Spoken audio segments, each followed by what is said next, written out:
I'm here with a over-the-top 1998 Camaro Z28 featuring all kinds of wild powertrain and body modifications. And I'm joined by Dan Carlson, who is the owner and builder. Dan, you have really put a lot of craftsmanship into this vehicle. Take me back, how did this whole project get started?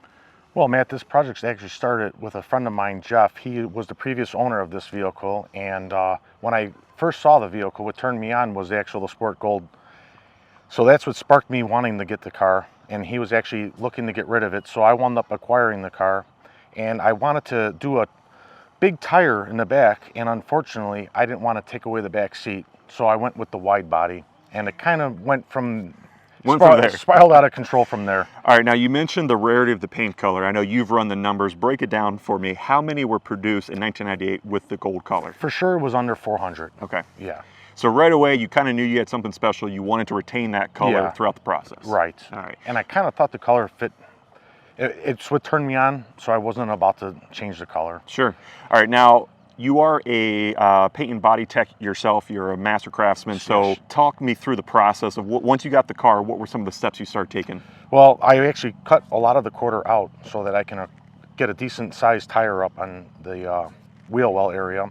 So there was a lot of sheet metal work that actually went on besides the fiberglass, and the fiberglass kit was a Hawks product, and that basically was grafted over the sheet metal outer quarter. And pretty much from that point, with the details as far as the carbon fiber overlays and all that, that was just another step to bring it above.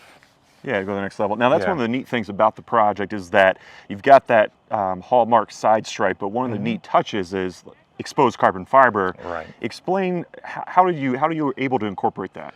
So we're kind of going back and forth, and a good friend of mine, Rich, is the one that actually did the red striping and the lettering.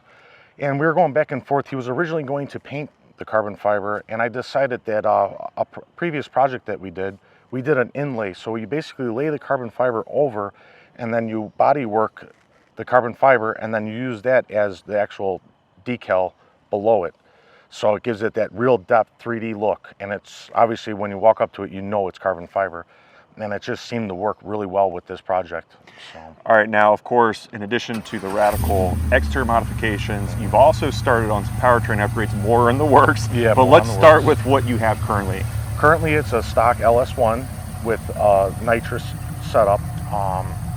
We're running roughly about 1130s right now with it, so it's decent on spray. And we're rehabbing a new 418, so we're hoping to get in the 9s with it. Yeah, you've got a little Easter egg on the hood. You've got the call-outs already for that motor, and obviously that's going to be your winter project, I take it, right? Yes, okay. Yes. Once that's in the vehicle, what are you expecting at the rear wheels, horsepower-wise? We're really hoping for at least 6 to the rear. Now, what about inside the cabin? You've also got that set up for the track. What type of modifications have you made there? As far as inside, it's basically, I did a 6-point cage, and then we put in some Sparko seats, which are really comfortable, and took out the stock ones. And as far as that, it's all pretty much stock inside, besides those few details that we have done. And it looks pretty good. The cage is well hidden in there, so cool. It's nice. So over the winter, you're going to be working on the engine. Anything else before you kind of mark this car as complete? That's it. I'm just waiting for the engine. All underneath is all redone. It's got all top-of-the-line suspension underneath there, so. And one of the other touches, I know that you upgraded the brakes. You've got the Z06 Corvette style. Yes, it's got the strange 12-bolt, so it's decent.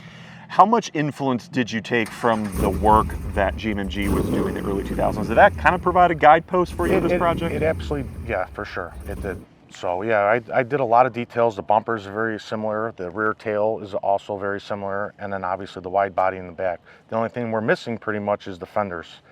So that's the only thing that you could pretty much separate this car other than the color. Sure. They didn't produce that color. Sure.